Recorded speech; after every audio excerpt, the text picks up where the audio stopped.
การประกอบเครื่องบินนะฮะนี่คือการประกอบเครื่องบินตรงท้ายมันนะฮะตรงท้ายมัน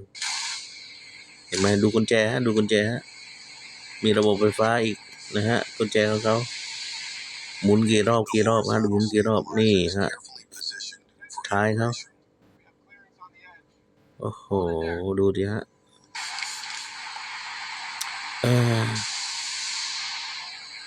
สวยงามดูดิฮะทุกสิ่งทุกอย่างตรวจเช็คทุกจุดทุกน็อตประกอบอะไรแบบไหนอีกโอ้นุ่นโอ้โหดูการยิงกันนะ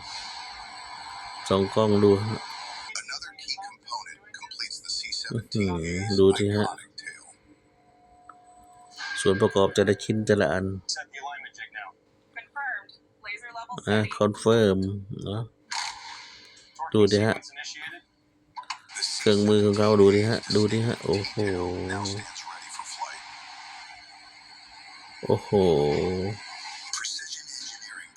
นี่ฮะดูดิฮะดูเอาคิดได้ยังไงเนาะนี่ฮะต่อชิ้นส่วนแล้วก็จะประกอบอีกนี่ปีกใส่เครื่องฮะเขาเก่งทั้งผู้หญิงทั้งผู้ชายเนาะเก่งหมดเลยเนาะนี่ฮะ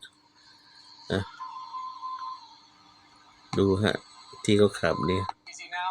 เอามาสวมใส่กันนะนั่นเขามาสวมใส่กันทีละชุดทีละอย่างโอ้โห